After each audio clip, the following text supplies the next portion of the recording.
Welcome to another video from DIY Daily. Just put together a full step-by-step guide, just showing you how to replace the front suspension, strut top mounts and the rubbers on this 2018 BMW i3. Now I've also just changed the oil and filter on the range extender motor, if you want to check out that video on the channel as well. Now the suspension strut top rubbers are quite a common issue on these. You'll see on this side the rubber's just completely disintegrated, which leaves all the shocker exposed. Now I've got a new set of rubbers, a bump stop and a mount as well, so I'll just show you then. We've got genuine rubber boots, a genuine bump stop, and we've got some Febby strut top mounts. But if you check the links in the description below, I'll put links to all the parts, all the part numbers, where you can get them all from. I'll put links to all the tools that we've used, where you can get them from as well, and any torque settings that I can find, I'll list them in there as well.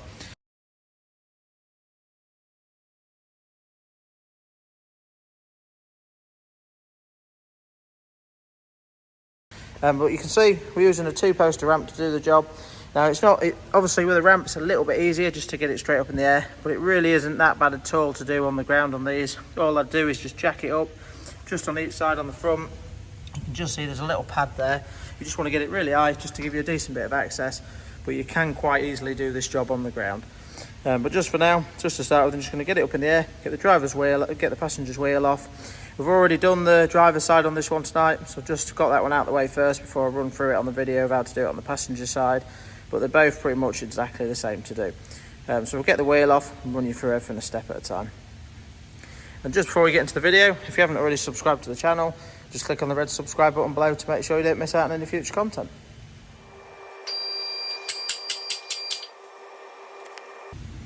Just before we get the wheel off, I'll just show you on the driver's side, the side that we've already done. You can just see what it should look like with a new boot on there. It's a new top mount at the top there as well. You can't see the bump stop, but that's obviously underneath there. But yeah, we'll just crack on now and just run you through everything step at a time. The wheel nut should be a 17mm, and there's a good chance it's got a locking wheel nut on it as well, so you're going to need your locking wheel nut tool to get the wheel off.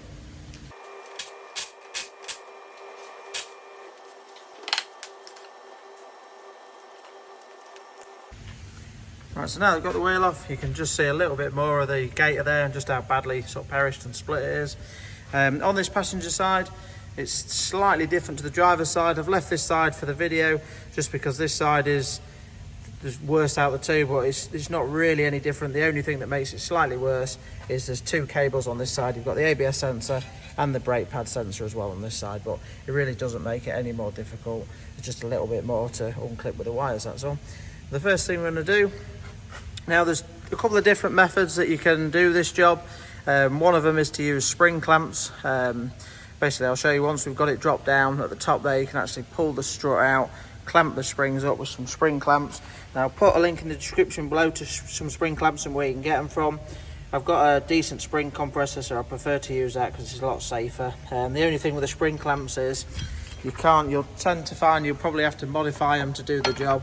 It's just normally you would sit the clamps on there, one each side, and you would wind it up from the bottom. But if you do that, your threads are normally too long and catch on the top. But if you try and do it from the top, sometimes it's a little bit tight. There isn't really enough room to get in there to do it. So you can do it with that method, but you will have to modify your spring clamps, that's all. At that stage, to do it like that is a little bit quicker and easier because you do only need to undo the top section of it there, the anti-roll bar link, and once it's pulled out you can then do the job in situ on the car. But basically I'm going to run you through the procedure that's a little bit longer, a bit more involved, but again it doesn't really involve much more work at all. If you've not got any spring clamps and you're taking it to a garage once you've got it off to swap the bits over, obviously this is the way that you'll have to do it. It basically means taking the strut out of the hub, that's all. But again, I'll run you through it. They're not too bad a job to do at all. But I do prefer to do it that way rather than using these spring clamps. But again, it does work, it does the job, so whichever way you want to do it. But the first thing before we do anything, just to get started, it's always worth just using your little wire brush and just give your threads a little bit of a clean up. You can see they're not too bad on the roll link here, it's quite clean, but I did just give these a little bit of a spray earlier on. We'll just give them a bit of a spray with some penetrating oil and the pinch bolt there and the anti-roll bar nut there as well. So I'm just going to give the threads a quick spray and then run you through the next step after that.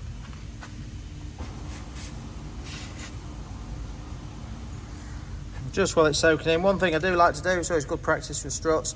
Now these have actually got a locator on the back, so once you've got the strut out, you can't really get it wrong. It does only locate into one place, but I always like to just put a little line across there. When you're putting your strut back in, you can see and you know that it's back home in exactly the same place. And then just a little marker line just across there as well as a little bit of a guide. But say it has got a locator on the back, so you can't really get that wrong. Right, so now that we've got that marked up, the next thing we're going to do is undo the anti-roll bar nut. Now it's a 16mm nut, and you can just see we've got little Torx in the centre there. You can hold the centre with a T27 socket while you undo the nut. Now I'm using an impact driver. With an impact driver, because the threads are nice and clean, I'm pretty sure that's just going to come undone quite nicely. But yeah, if you haven't got an impact driver, just hold the centre with the Torx while you undo the nut with a spanner, that's all.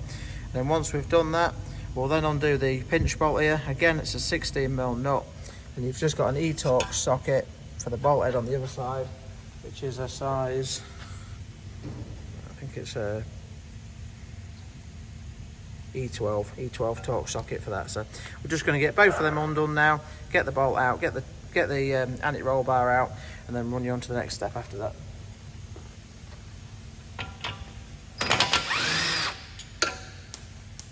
And just see the anti-roll bar nut just spun straight off there. And you can just tuck the roll bar just out of the way.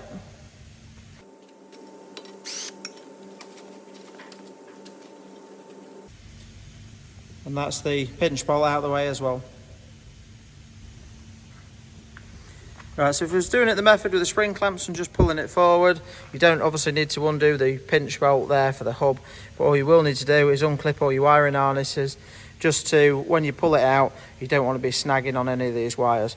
But now that I've undone the pinch bolt actually holds this bracket, which just clips in there as well. So you can undo that, and then it leaves everything floating a little bit. The only thing that we'll do is just undo or just pull them out, the locators just here.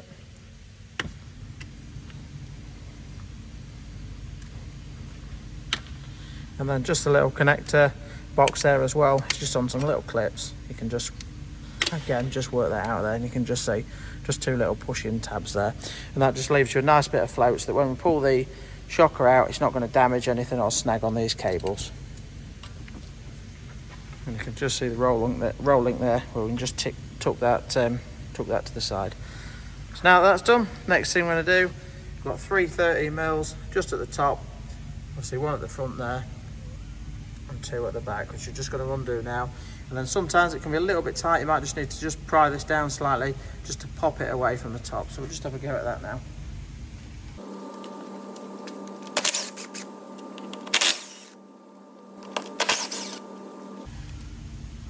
As you can see, this side has just come down, so sometimes it's just a little bit tight, but that's just dropped straight down.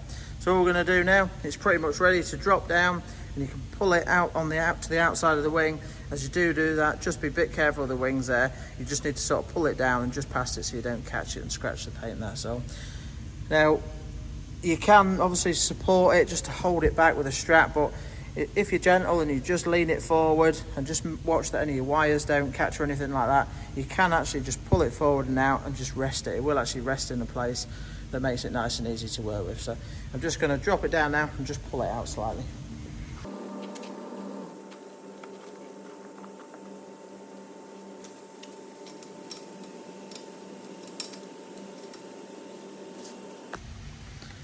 So you can just see that it's nicely rested, just out towards, nice and out the way of the wing and everything.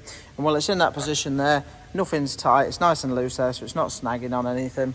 Now, as I said to you, I'm not doing it this method, but I just thought I'd just show you what the issue is with doing it this way. Basically, if you're doing it with your spring clamps on there and you're winding it in, your threads go through too far and get in the way with the strut top. So if you do it that, unless you've got some really short clamps, you will need to just chop your threads and just shorten your spring clamps. But because I've got a decent spring compressor, there's no need for me to do it like that. But if you was doing it that method, all you'd be doing at this stage now is nipping the clamps up, taking the full pressure off the spring so that the strut top comes loose. And then when it's loose, you just need to use your Allen key in the middle there. It's a 6mm Allen key, or you undo the 18mm nut. All I'm going to do now is run you through the step just to get the strut out now. We'll take it over to the spring compressor and swap everything over on the compressor. Right, so now at this stage we're ready to get the shocker out the hub. That's quite a straightforward step. We've got this nice little tool from Laser. I'll put a link in the description below to where you can get this from, but basically it's a knuckle spreader. Now there's a few different ways you can get the knuckle apart. You can just sort of knock like a chisel into it, but this is a really nice tool. I'll put a link to this in the description below where you can get it from. But basically just you put it in, you wind it up just with a 10mm, and it just holds the hub apart, which makes it really easy to take the shocker out. So I'll just get it into place and just show you how easy it works. Basically there's a couple of different ways that you can fit it in, depending on the style of the hub, whether you fit this side in or whether you fit that side in. But I'll just get it into place and just show you quickly how it works. Because sometimes obviously the shocker is a bit tight in the hub, that's all.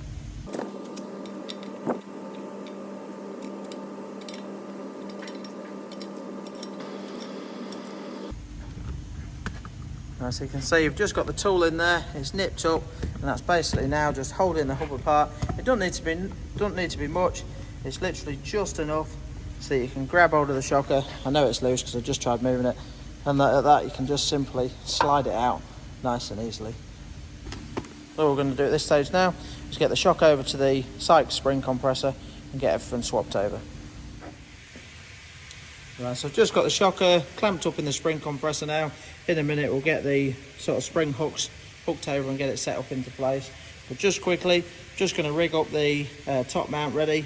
The rubbers just simply push into place just in the middle there, and then the boots just go over the top. And one thing you just need to take note of is with your rubber boot, it does have a little locator there which is for your spring.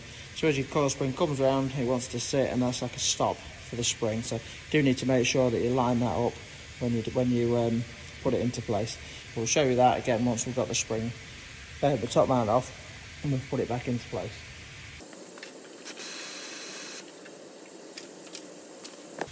Right, so obviously we're using this style spring compressor. Now we're a busy workshop, we do loads of suspension springs and shockers, so it warrants having a decent spring compressor. Obviously these are quite expensive, but it's a bit daft me not using it when I've got it. I'd rather use this than the spring clamp style, but I say if you're on a bit of a budget, you're doing it at home, the spring clamps will work. So, but you can just see we've just set that up there. All we're going to need to do, I'm just going to take the weight of the spring a little bit. I'm just going to try and undo it with the buzz gun. Normally it will take it straight off. If it doesn't, again I'll just use that 6mm Allen key in there and just undo the 18mm nut with a spanner, that's all. But yeah, we'll just have a go at that now.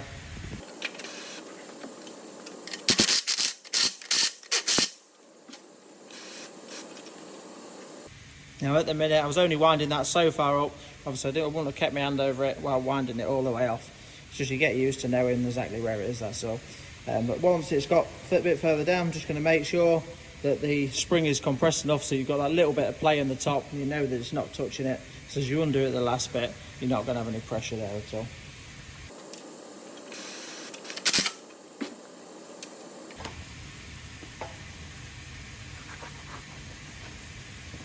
That's the old mount off, and if you just listen to it, you can hear this one's a bit rough sounding on there. The bearings have obviously got, that's the problem with when the boot's split, all the dirt and grime off the road gets in there and it just washes all the bearings out and makes them all rough, so you tend to get a bit noisy after a while.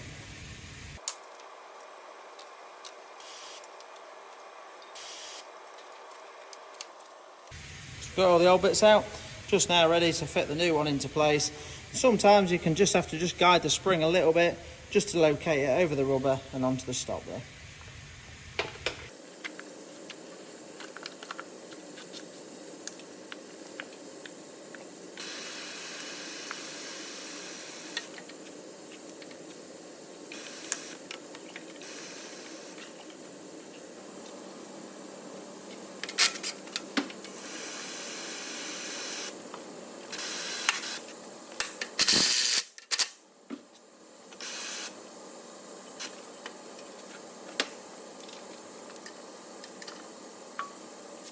That's all on in place now. Just as a quick double check, just give it a nip with the 18mm and the Allen key, just to make sure it buzzed it right down to the stop.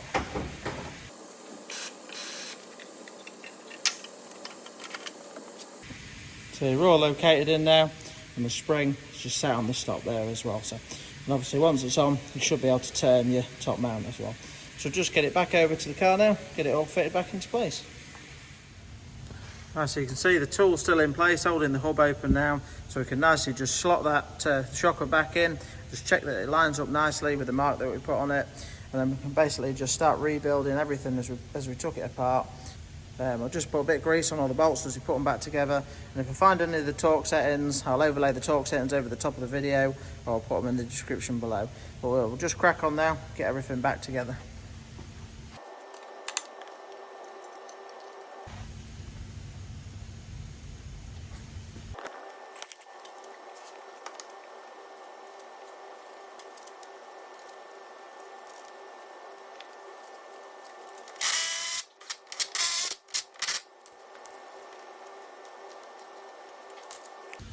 Now, just once you've got the shocker into place, just before you start bolting everything back up and you can access it, you can just sort of pull the rubber boot down. It's a little bit fiddly, we can just pull it down and hook it over the bottom. That's just a little bit of the old rubber there.